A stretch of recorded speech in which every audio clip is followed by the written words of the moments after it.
What is going on, guys? Welcome to Gaming in General, episode 3? 4? Four. I lost track. Yeah, I mean, we're also, almost a week late with this one. Yeah, between... Well, recording it a week late. It'll be up a couple days late. Yeah. But Yeah, so just to give you guys a recap for anybody that checks us out, I just started a new job because my old facility is still shut down due to COVID procedures, which they'll probably open up soon enough, but I was just at that gotta point. get back to work, man. Yep. And I got a new gig. It's been a fast-paced week. I put in over 40 hours in I had a half day, so In basically 4.5 days. Yeah, 4.5 days I put in 45 hours. So I basically had solid hours for a first week at a new gig. It's one way to get back into it. Just dive in head first. I mean, yeah, the first day was almost 12 hours, and then for anybody that isn't familiar with what I do cooking and whatnot. I work for now a country club, but I do banquet style cooking.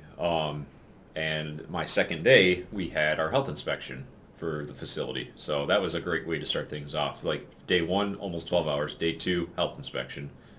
Rest of the week went smooth, but it was definitely a good way to kick things off. And then this past Friday was my birthday, so that was a nice little add-on on top of all that chaos. But anyway, yeah, we basically were trying to find time to line up a day where, with now my schedule as well as his schedule, to do a recording. And this past week, we just didn't have a day lined up that we could do it. So we are technically late as far as the recording as well as the release of this episode. But bear with us. At least I'm getting back into the swing of being an adult doing adult things.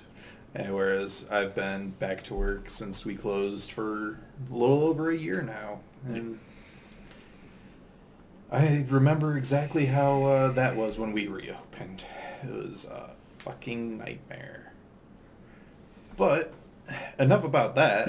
Yeah, we're not here to talk work shit. I imagine if you're listening to this, which cool if you are, you're not here to listen to us bitch about our work life. That's not fun. Shut up, phone. We're here to talk about just various games and game-related stuff. And just a possible heads up, we'll see how it goes.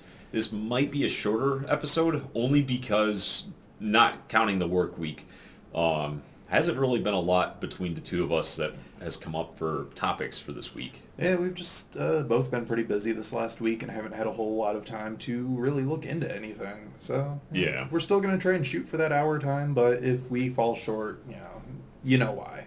Yeah, because I think the last episode we talked that I was intending to play Resident Evil Village, and around that time is when I got the phone call of my employer asking when I wanted to start work. So that kind of threw that whole thing out of the loop. I still intend to play Village. I've still been hearing great things about the game. It's just I have not had the time or the energy in some cases to start it, especially with attempting to stream it as well. So we'll hopefully in the next episode be able to kind of cover that a little bit in detail. By then, hopefully I'll have it done or very close to done.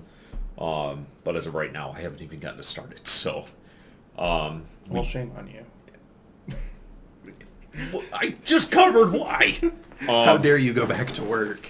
Yeah, right. Go from almost full-time streamer-ish, but not really, to full-time job. And yeah, moving on. We did, however, not last week, but the week before, get to check out the new Mortal Kombat movie. So Which was a fun experience, given that we both played the older games on the Genesis when we were younger, and I believe we've both seen the older movies.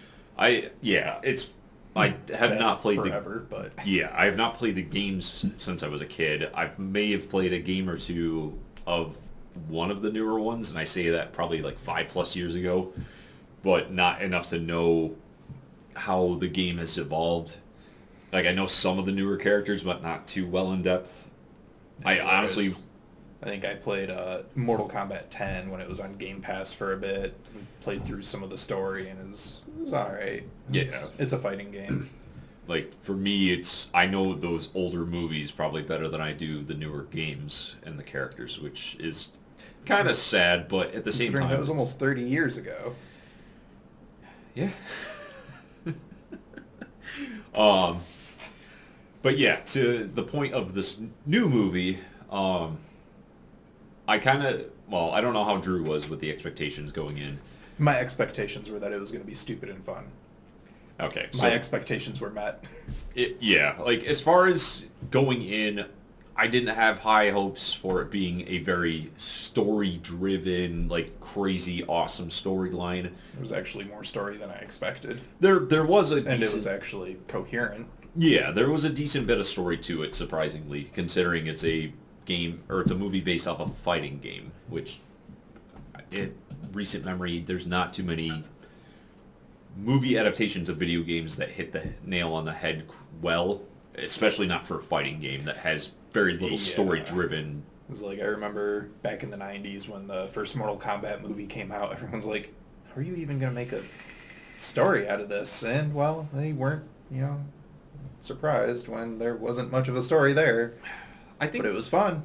I think the biggest hiccup that they had, apart from the lack of a story, was the CG and the animations and things Early like that. Early 90s CG and whatnot, not great for what they were trying to do. No, and especially the second one. The second one just felt very rushed, and they just had so many random cutouts of shit that I can recall. And it's Definition of a cash grab. Yeah, like... Because, like, the first one I remember did really well. All things considered. All things considered, yeah. It definitely got the point across. It was fun and entertaining in its own way, and did what it was intended to do. And I think that's kind of what the newer one did as well. It had its hiccups in my book, but as far as what we were expecting, and like Drew said, it was the stupid funny, but also the very entertaining. Like, the fights were pretty good. Yeah, like, the choreography was great. The special effects were amazing. And the story was better than you would expect, given that it's based on a fighting game.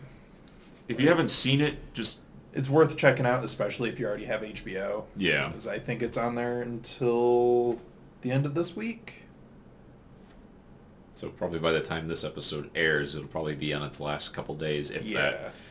So, regardless, if you haven't seen it by this point, there might be minor spoilers, but I mean, it's Mortal Kombat movie. If you're expecting...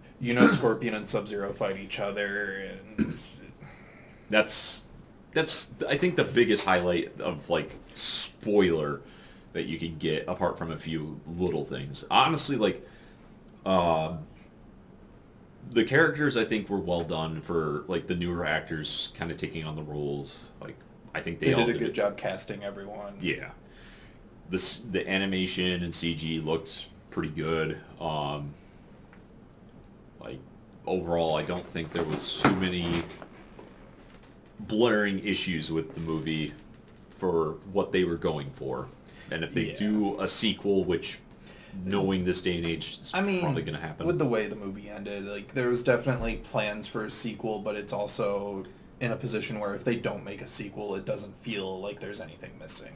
Yeah, and I think I would guess that they were a little hesitant on even doing a rebooted Mortal Kombat movie because of how the second one was received. So very, very poorly from what I remember. Yeah.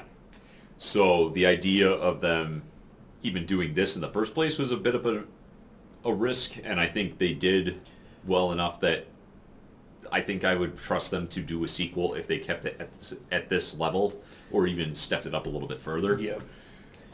And with everything that they've put into the newer games in the last 5 years or so, there's definitely a lot that they can build off of from that. Like I said, I had played the 10th one when it was on Game Pass, and the stories seemed to line up pretty closely, not one-to-one, but like they were definitely taking inspiration from the newer games. Yeah. So overall, like we were saying, if you haven't seen it, go watch it. It's on HBO Max for a couple more days. Yeah, I'm pretty sure it's a few more days. So worth checking out if you just want something to kind of have some cool fight scenes, or just something kind of like... And just something to turn your brain off and watch. Yeah, or even just background noise, because honestly, it's got some good stuff for that, I feel like. Yeah, the dialogue is cheesy in some parts, but not over the top cheesy. Like it fits the theme and the feel they're going for. It doesn't feel forced, and maybe a couple of lines, but the majority of it it feels right. Yeah. Yeah. Although if I were to make a Mortal Kombat movie, it would just be cheesy one-liner after cheesy one-liner. Yeah. Yeah, you would do that. Oh, yeah. But, yeah, so that's our kind of thoughts on that. And then I guess this episode's going to have a little bit more emphasis on gaming-related content, not specifically of games, but gaming-related stuff. Yeah, because up next we've got Castlevania Season 4. Yeah, which, like we were saying, like, for Castlevania, that's a franchise that has been... It's been a thing for decades now. Yeah. It goes back to, what, late 70s to mid-80s, somewhere in there? Somewhere in there. I mean, I think the first Castlevania game was on the Atari. I think. I don't know, I wasn't born. Yeah. You'd have to... So I Feel free remember to fact playing- check us on that one, but... Yeah, I remember playing one of the sequels on the Super Nintendo, I think it was. We both have phone issues. Yeah, right? As soon as we sit down to start recording, everyone wants our attention. Yeah, like he got my phone because it went off, and then not 2 seconds later his goes off. It's like, what the fuck? Anyway, But yeah, if you haven't seen Castlevania yet, go watch it. It's really good. yeah. If you've not seen seasons 1 through 3, watch those, and then watch season 4. Yeah. Give you afternoon to 3 afternoons worth of TV right there. Yeah, so for this one specifically, there will probably be a bit more of a spoiler. Yeah, warning. definitely going into spoiler territory here. But Because- it's hard not to, given that it's season 4, and a lot of things that happen in season 4 require you to see seasons 1 through 3. Yeah. But in a nutshell, like, for anybody that hasn't seen the series at all yet, it is well worth a watch if you're either a fan of the franchise and we're kind of hesitant on the animated series. Or if you're someone who's really into like gothic horror type stuff. Yeah, like, it's a really well done style. Like, it's very graphic, and it does not hold back right off the bat. It tells you right within the first 20 minutes how intense some of the sequences can get. My God, does Trevor Belmont have a potty mouth? No, I'm not even talking that. Like, yes, that is 100% accurate, but I'm talking like Dracula on his rampage. Oh yeah. Like, right in the first bit where it sets the tone for how dark it gets. Oh yeah, like this is a really dark show. Like, if you don't mind body and whatnot, kind of gore, horror, then you should do fine. If you're not keen on that stuff, that's fair. I think it's abrupt, at least for right off the bat, if you're not prepared for it, but it is tame. Like, it's not over the top. It's not like watching anything made by Rob Zombie or anything like that. Yeah. But like there are some scenes where it does get near the top there. But for the most part, it's just a lot of blood flying and limbs being dismembered. You'll get the more than occasional intestinal sequences as well. And again, it's And exploding vampire. also, yes. But again, it's kind of the emphasis that's the whole tone of the series. Like, it's a very dark, it's a very distinguished, like, Dark, theme. morbid, gothic fantasy. It's talking about fucking Dracula. Yeah, I mean, And his whole wanting to wipe out the human race. because they killed his wife. Yeah. And if you're not familiar with the series, then it'll make it pretty clear in the first Yeah. 2 episodes. You don't have to play the games, luckily, to have any idea of what's going on, because they do a really good job of encapsulating its story within the show. And, like, yeah, there are a lot of Easter eggs that if you have played the games, you'll really enjoy, but Exactly. you're not missing anything by not playing the games. No, I think it's a really good mix of, like, appeasing to a newer audience as well as giving, like you said, the Easter eggs to the player base that have... Like us. Yeah, like people who have played the Like, games. I've played through Castlevania Symphony of the Night probably a dozen times, and which one was it that you had said that you played a couple of times? The one I played a couple of times was the first one I played all the way through, which was Curse of Darkness. And then I've played a few of the other ones, but yeah, like Curse of Darkness was the first one that I really got to actually delve into and play 100% of the way through. And the way that they introduce Hector and Isaac as two key characters as well was a really nice addition, because those right off the bat caught my eye on top of a bunch of the other characters that they had also like Alucard. sprinkled. Yeah, like they added Alucard, they added Carmilla, they added like a bunch of like notable characters throughout the franchise. Even Trevor himself. Yeah, right. And it's a really refreshing outlook to the whole idea, especially for, again, for newer people that are unfamiliar with the series or veterans. And they did a really good job of taking these characters that were from other Castlevania like stories and putting them into the show in a way that makes sense and doesn't feel out of place for them either. Exactly. And I think that's a big thing that's, again, really refreshing.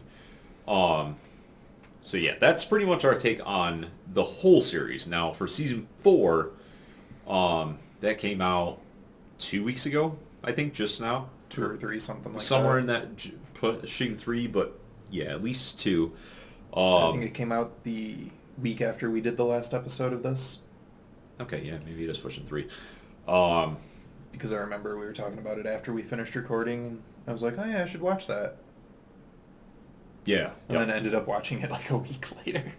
Yep. So it's been out a couple weeks, and we finally both were able to get some time to sit down and watch it. And if, again, for this point, it is spoilers. The way they kind of ended season 3 and then transitioning into season 4, I was kind of curious as to how they were going to lead into it, because Fucking Saint-Germain. Saint-Germain was definitely a nice kind of way to kind of wrap things up with that arc. You had the... Also, he made a nice Easter egg in and of himself, too, for Yes. people that have played the game that he is in. Yep. You had Isaac getting ready to infiltrate Carmilla and the sisters' castle with his army that he had just basically expanded tenfold. Hector ready to do everything he could to undo everything Carmilla was trying to do, despite the slave ring controlling what he could do. Yeah, they basically had a lot of stuff set up for, even though like Trevor and Sypha had just gotten done defeating the demon that was trying to bring Dracula back, they kind of left their story kind of on a pause, as well as Alucard having his whole thing with the Village. two. No, with the... Oh, right, the twins. I don't even know if they were twins. I don't know. The two characters he was dealing with for that arc. Yeah, the ones that wanted to kill him and take his power. Yeah. Thinking that that's how that worked. Because they are stupid. Yeah.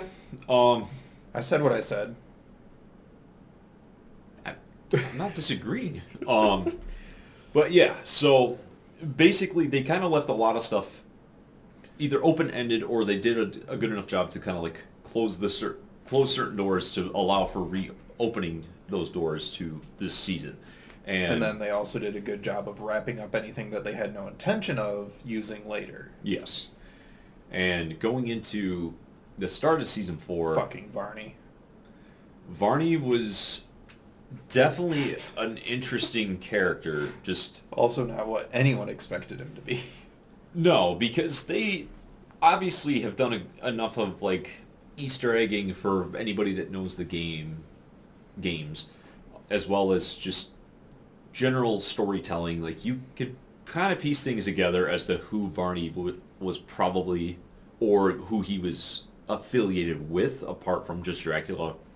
But the way they kind of like introduced him and everything else, it kind of gave you that impression of he's just like an antagonist character for this arc. He's kind of just a filler, or he's kind of leading into a bigger badass boss behind the scenes, and that's mostly true in terms of the I mean, all of the above.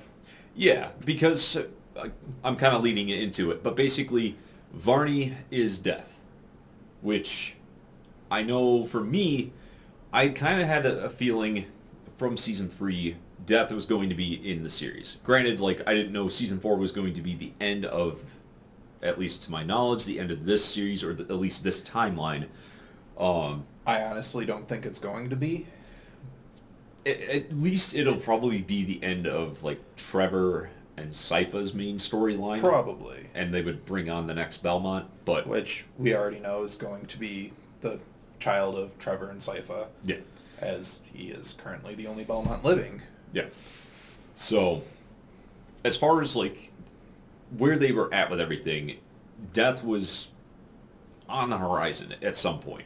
And the fact that this was essentially going to be like the last major arc for these characters, or at least the main protagonist characters, death was definitely a good way to kind of like ramp things up and end things with for them. And I know... And what an end it is. Yeah. And I know for me, I kind of had a feeling death was going to be in it for sure, but the character I thought was already introduced in season 3, and that's where I was surprised when Varney was... I mean, technically Varney was introduced in season 1. Yes, he was introduced in season 1, but Granted, it was like the most useless introduction ever, because it was just like, here he is, and done. Yeah, and based off of my experience with, like, Curse of Darkness is, again, my biggest source because it's the one I played the most. I kind of had the itching feeling that it was going to be the woman outside of that village that Isaac met with, because of, one, how she interacted with Isaac, and also because of how she represented herself with these abilities. We never really got a clear indication of what she was or who she actually was, like during season 3, let alone into season 4. But just that subtle display of power was enough for me to kind of theorize that she was possibly Death, just because of how Death operates in the franchise. But you know, on that note, I don't think this is the last we're going to see of her. Like, if there's a season 5, I think she's going to be involved somehow. I would think so, especially, again, with how Curse of Darkness was, because for anybody that hasn't played that series, or that game, you basically play as Hector, and you go through regaining your powers because you abandoned your powers, and you're chasing Isaac to kill him and whatnot. All the while, like, Dracula has put a curse on the land and whatnot. But Dracula's still dead. So, as you go along, there's a monk who you'll interact with from time to time that will kind of help guide you and whatnot. Just subtle little pushing you in the direction. You'll also encounter Saint Germain, who you later find out has an interaction between the monk, and the monk subtly reveals that he's Death. And for a newer player, myself at the time, I didn't know that was Death. All you saw was like the blade come out from his cloak, or his robe. So just seeing those little tidbits, that's kind of what made me think that maybe this woman, it was Death. Because later on in the game, in your final clash with Isaac, you beat Isaac. The monk shows up and puts Isaac's body into a coffin to use as a vessel for Dracula's rebirth. And then throughout the rest of the cutscene, you see that it's Death. So my thought process when they had that interaction with Isaac and the woman was something in that same realm. Granted, I was wrong, but it's kind of cool that that was, at least in my mind, a possibility for season 3. And there's also the alchemist in the infinite corridor. Yes. Which is also Death. And it is in that way that Death goes and pushes Saint Germain to do whatever ritual thing it is that he ends up doing at the end to create the homunculus to put Dracula and his wife into as one, which, sure. I think the intent was that it was something similar to how the demon in season 3 was, where it was opening the gateway to hell or a portal to hell, but in that case it was a more direct approach where they could get his entire being out at once, where in this case, I guess with Death, he was bringing him back in a different way. But Death wanted to bring him back as a tool to be used, right, not as Dracula himself. He just wanted the power of Dracula. Yeah, right.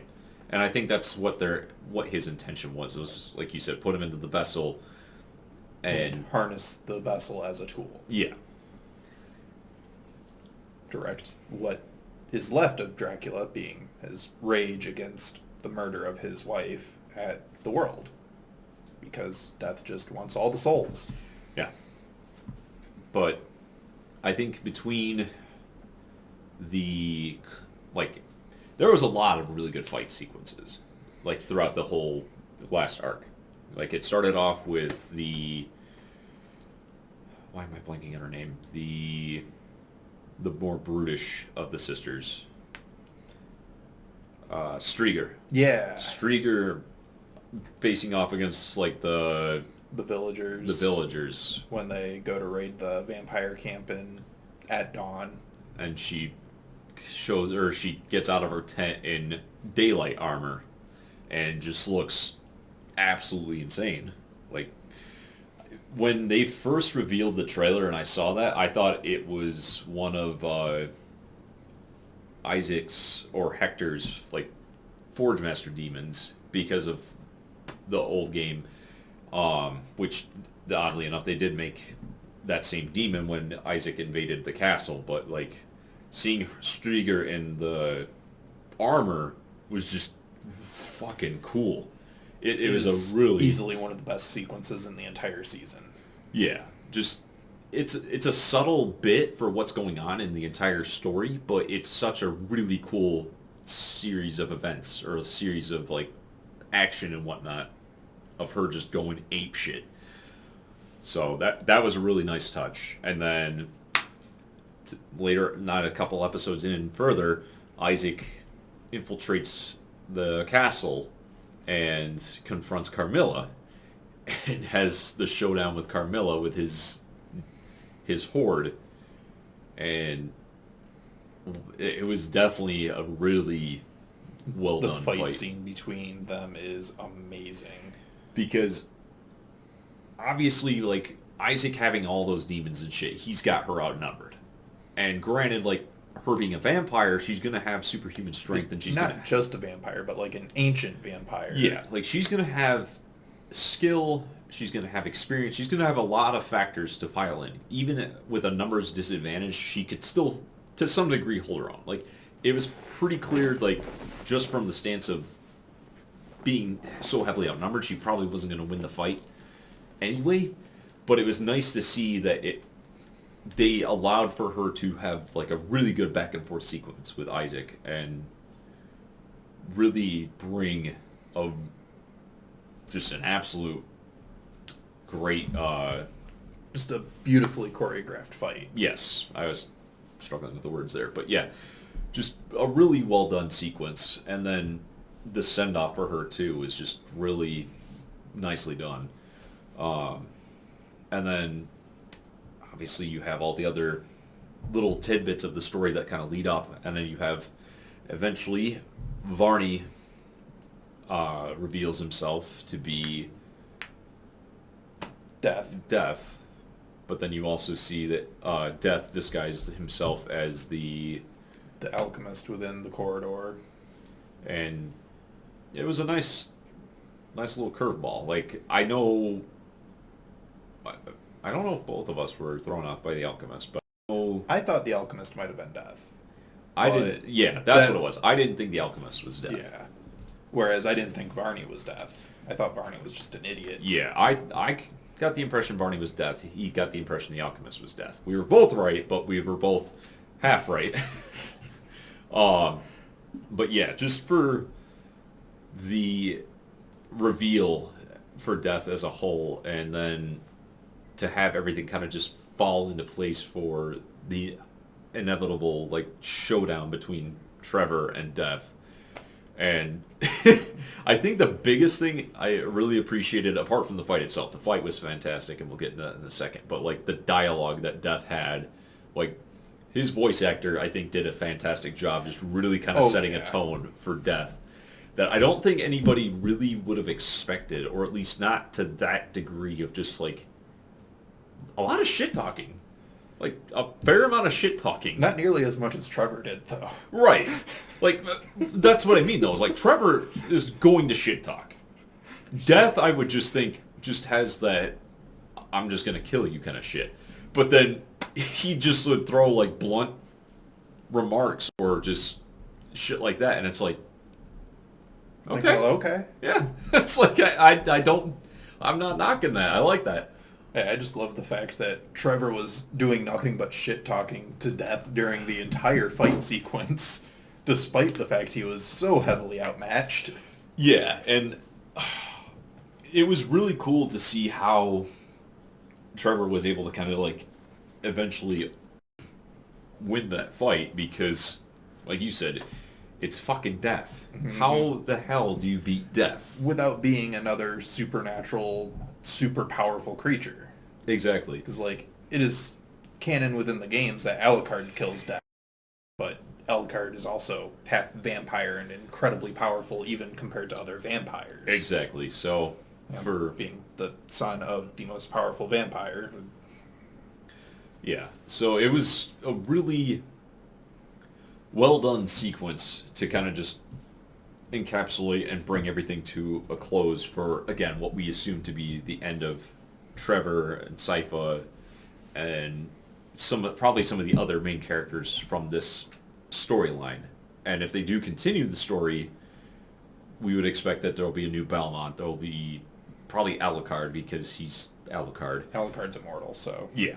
And there will probably be some other X Factor characters or other characters in the franchise that they'll introduce. Or maybe Alucard and the village leader end up getting together and have a kid. That could be too. I mean, would make about as much sense as Alucard existing. Right.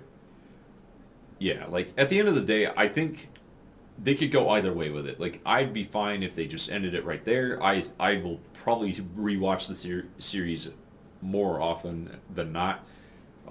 As is, and if they continue it, even if it's with a new adaptation or of characters. I'll be honest, after the second season, I didn't think we were going to get more.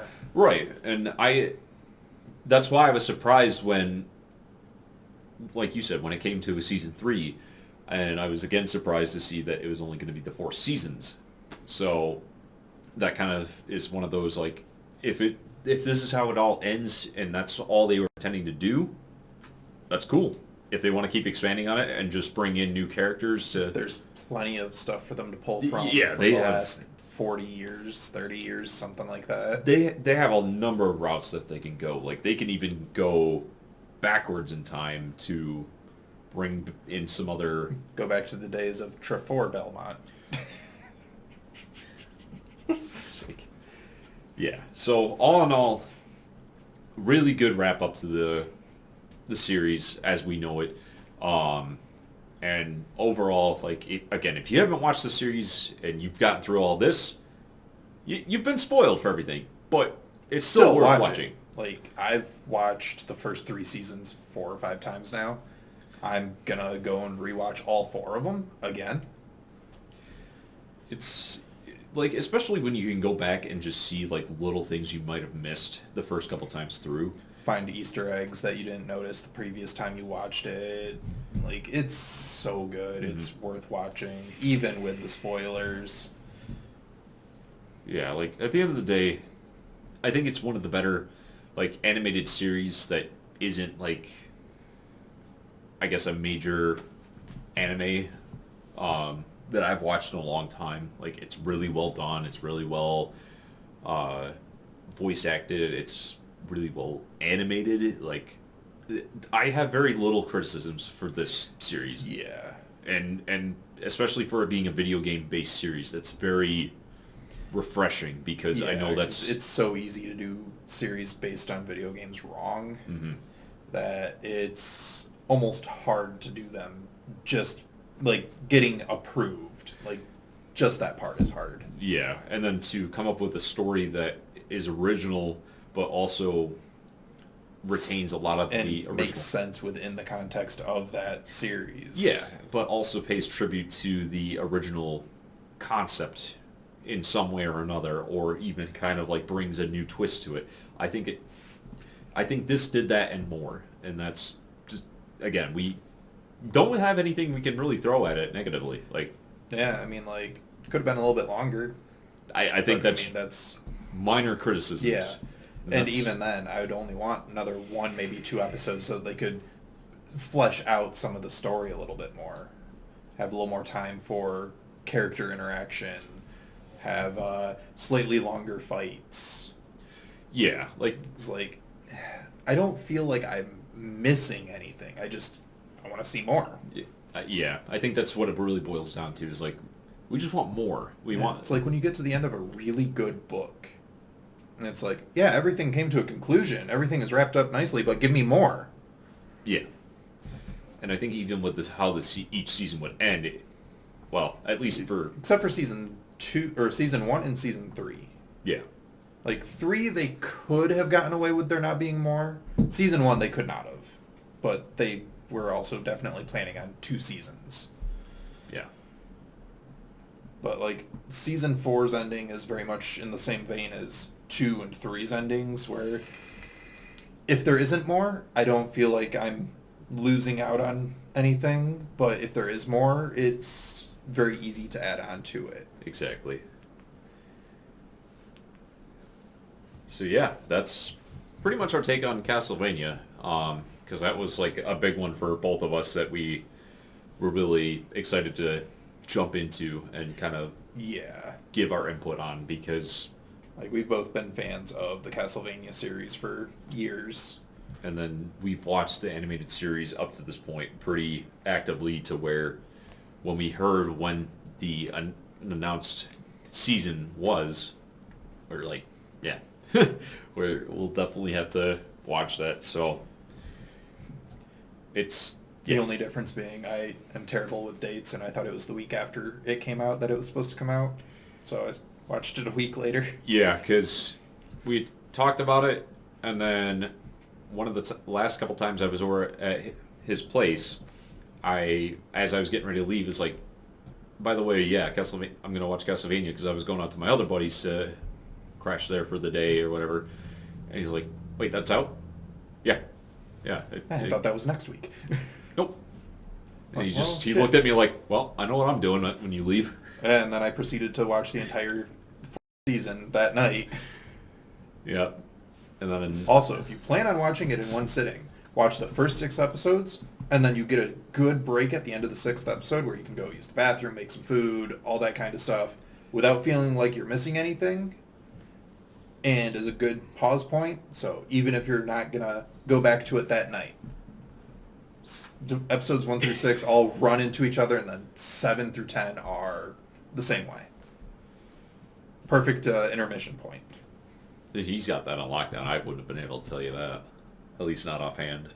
That's what I did. Because I got to the end of the 5th episode, and I'm like, this is like halfway. I need to go get something to eat, and I want to see what happens next. Then it gets to the end of the 6th episode, and I'm like, oh, okay. I'll be back. Yeah, like, I'm not saying that that's not a bad move. It's just that I hadn't really thought about that in that way before, because I just I think I also tend to binge watch more stuff than you do. Fair. Because typically I work nights, so like on my days off, most of my friends and family are sleeping for the majority of the time that I'm awake. Yeah. Because most of them go to bed anywhere between 6 and midnight, depending on who it is and what they do. Yeah. And I'm usually up till about 6 in the morning, so not much to do, which is video games, TV, movies, and painting and building models. Yep. I'm not going to go to the casino. It's where I work. Don't want to go there on my day off. No, don't blame you. Never wanted to get groceries on my day off when I worked at the grocery store either. Yeah, I feel that. So yeah, and I think for our last thing, because like we were saying at the start, we didn't have a whole lot to kind of cover this week. But I was talking with Drew at this before we started recording about a game that I've played a little bit of, and for a few months now, it's kind of been more or less on a hiatus. Like the game is still there, don't get me wrong, but the devs didn't really have any new updates kind of in the works that they were mentioning or anything like that. So I think for a lot of people that did play the game, they felt that it was just done and they weren't going to expand on it. And this game is called Aggro. And for anybody that's not familiar with it, because I'll be honest, I don't know a lot of people that are. And I think it kind of threw him for a loop when I knew exactly what he was talking about when he told me about the game it's very similar to. Yeah, because just from the times I've played it, it has had very few players online, and most of them tend to be from Europe, and I'm assuming that's where the devs are from, so that makes a lot more sense. I'm pretty sure the game that it's based on, Werewolf, is a European game. Yeah, it's, in a nutshell, it's very similar to, from what I understand, Werewolf, Town of Salem, or Mafia. Like, essentially, in a nutshell, there are two factions, the villagers and the werewolves. During the night, the werewolves will pick somebody to kill, and then the next morning, the townsfolk will all kind of sit around a campfire, or like they'll have like a town meeting basically, where the players can. I think you're the werewolf that killed Billy last night. Yeah, and they'll basically do a voting system where they'll pick one player to be the mayor of the town, and then they will proceed to then Just pick. kill the mayor. Well, and I mean they do that sometimes, but they'll then pick a player that they suspect might be a werewolf, either through process of elimination or whatever the case, and it's through a voting system. And in the event that there is ever a tie between two players, the mayor will get to decide, which is why the mayor is an important role to... That's the only thing the mayor is good for. Kill the mayor. And yeah, if you kill the mayor will pick somebody else when they die to become the next mayor, and so on. The main thing about the game is that the villagers and the werewolves will have, like, those two primary roles. The villagers don't do shit. They're kind of just filler for... They're cannon fodder. They're cannon fodder, but the main thing is that they're meant to be, like, a deceit factor. Like, you put a couple of them into the game for the deck, and it makes it a little bit more likely that the werewolves can kind of just say, oh, I'm a villager, even though they're not. And then there's also multiple other roles. So, for example, you have a guard who can protect one player every night, but they can't protect the same person twice in a row. You have the seer who can, during the night, choose a player and it'll reveal their role to them. You have the witch who has two potions. They can use a potion to heal, save somebody from getting killed by werewolves, or they have a potion that they can throw at any player and that will kill them, but it won't tell you what role they are. And then for like the werewolves, you have your standard werewolf, does werewolf things. Eats people mostly. Yeah. You have the black wolf, who can convert one non-werewolf player during the night into a werewolf, but they can only do it once per game. So basically they can kind of expand their numbers to get majority for the voting and whatnot. You have the misty wolf that can create this huge haze around the player's screens, so you can only see the person closest to your left and to your right. So when the voting time comes, you're not going to know who's pointing where, and it creates a lot of chaos. Yeah, mist usually does create a lot of chaos. Yeah. Haven't you ever seen people try to drive in the fog? Unfortunately. Um, and then the newest wolf that they've introduced is the anesthetist, which I think it's after the second night, they can inject somebody that will put the player to sleep.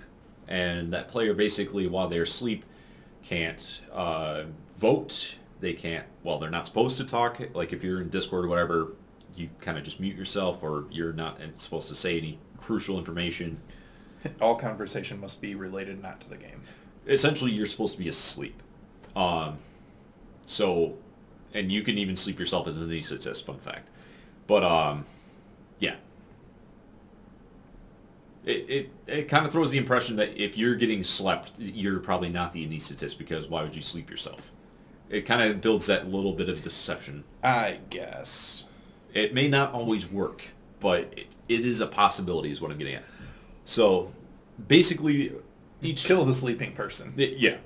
But each faction will basically kind of like have their separate like group roles that they can use to kind of work together to like work to try and win favorites or win majority for whichever side that they're affiliated with. And then there's also a third group which are independent. They are, so you have villagers are green cards, werewolves are red cards, and then the independents are blue cards. And the blue cards, like I said, win on their own. So you have, for example, the Angel. The Angel is a card where if it is the first day and you get voted out, the game ends. You win, everybody else loses, dunzo. It doesn't matter if you... Basically, you have to kind of just either sell yourself as being like worth getting voted out or be like meme voted out. It doesn't work, though, if it's like the first night and the werewolves kill you. And then after the first day of voting, you can win with the village still. But your win con is literally the first day of getting voted out. So you have to really be good at selling yourself as being worth getting voted out for that one. There's also the influencer who can... They'll get like a random task that they have to complete within like two voting cycles, basically. So, for example, like X player has to be mayor or X player has to be killed, and you have to kind of just get your word out to get those things to happen. If you do that, you win regardless of whatever other team wins. Like you end up getting the winning bit. And I guess the main thing it's good to win is that the game lets you level up, which also gives you XP and currency, which you can then use to buy cosmetics and whatnot for your character. There's a shitload of like different ways to design your shoulders, character. knees, and toes. Yeah. You can get tattoos and all that shit too. Gravestones for when your character gets killed. And one new thing with the update, which I was going to get to in a minute, but just for the cosmetic sake, they now introduced pets. And you can buy cool pets to have sit alongside you during the town meetings and whatnot. But yeah, for the most recent new roles, I'll kind of talk about the one prior to the new update and then into the new update. The most recent one prior to the update is an independent role called the Pyromaniac, and I really like this card. Basically how he works is during the night he can douse 2 people in oil, and then he can either choose to, the next night, light those that are already doused in oil or douse 2 more people, or up to 2 more people.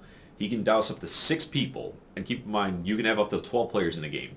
So you can douse up to half of the players in the game in oil and light them. However, you can only burn once, and you cannot douse and burn in the same turn. So it's a slow build-up, but it's kind of the idea that you're an arsonist. You want to like get that most gratification. And I've seen a few people who've gotten like 4+ people on fire at once. It's crazy. I don't think I've seen anybody get all 6 lit up without either dying or getting voted out beforehand, but you win alone. So that's the hardest thing. It's like you either have to try and like burn X amount of people so you're the last one standing, or burn a huge amount of people so that way it's down to you and like one other person. And by that point, if you have like mayor, you automatically win because it's you versus X player, and because you're the mayor, you win tiebreakers. So, the arsonist was a nice little touch. So to my point, like when... Or light all the werewolves on fire. Well, and that's the other thing too, is werewolves are they're fair game for the arsonist, because the arsonist is by himself. So the werewolves and the villagers usually try to cooperate whenever they see like their cards are like covered in oil. And they're like, oh shit, there's an arsonist in here. We gotta get rid of this fucker. Villagers, let's have a truce for a minute. Let's get rid of this guy. This guy's bad for all of us. Exactly.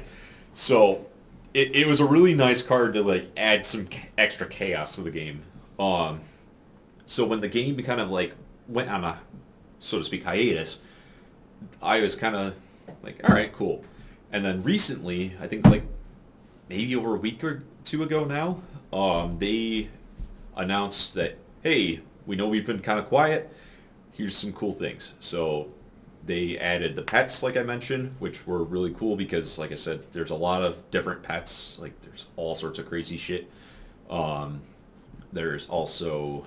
The game is also on sale for a little while. I think normally it's around, like, 12 to 15 bucks, and now it's, like, 5. So it's as much as Among Us. And I think it's honestly a good game to have with X amount of people. And you can play with up to 12, but you can have as little as like 4 to 6 or whatever and get a good game in. Now, if you're playing with 6 people, can the arsonist still douse everyone? Yeah. Yeah, he's not limited by the amount of people in the party. It's just however many people are there that he can burn up to 6. So, yeah, he can definitely... So play with 6 people, douse them all in oil, including yourself. Just hope no werewolves are involved, or if they are, that they don't kill anybody. Or they keep getting their target with the guard, because the guard will protect whoever's getting targeted by the wolf.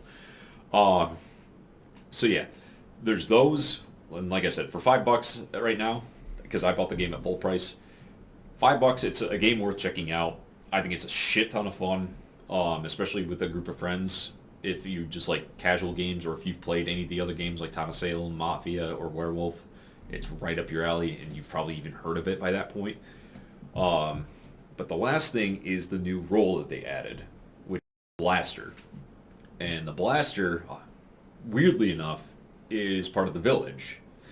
And the way he works is, I think it's after the first night, he will put a bomb onto a player. Like, the player will start the beginning of the day with a bomb in their hand. And 2 things to note about it. The bomb has a 10-second timer on it before the player gets blown up by the bomb. The bomb will detonate either because of how long it's being held, or based on X number of passes that it gets tossed around. And it's randomized for every game, or every round, rather. And only the blaster will know how many passes it has before it blows up. So you can't pass the same person in a row. Like if Drew and I are playing and we have like some of our other buddies, I could pass it to Drew, and Drew wouldn't be able to pass it back to me. He could pass it to someone else, and they could pass it back to me. Damn it, Logan. Yeah, like, but then again, it has X amount of turns before it'll blow up. So like, after let's say 3 passes, I start with it, pass, he passes to Logan, 2, passes it back to me, 3, I blow up. And again, it doesn't matter who it is. Like, they are just X chaos, but they went with the village. So the village has a wild card pyro of their own now, which I think is fucking hilarious, because you can either sabotage people by saying, hey, you have X amount of passes to work with as the blaster. Like, I'm the blaster. You get 4 passes. Have fun. So they can either... Plot twist, it's actually 3. Yeah. And that's the other thing, is you can bullshit and cause a little bit more chaos. So, all in all, I think for just kind of bringing new life to the game for being a couple months quiet, I think that was a nice touch. And I think if anybody is interested in it, or has played the games that are similar to it and wants something to kind of add to the mix, especially for $5, I would definitely check it out. Because all in all, it's, I think, good fun. It's it's a really chill game, and I think it's something that you can do with just friends and whatnot. That's a mix up from like Among Us and some of those games. So Nice little party game type idea. yeah, and you don't have to do anything. Like with Among Us and whatnot, you have to run around and do tasks and things like that. You have to pay more attention to those types of things. Where really the only thing you need to do in this game is know what your card is and try and decipher between you and the rest of the players who the other players are. And then there will be like little things like now with the blaster that you'll have to be aware of. But Got 3 passes left.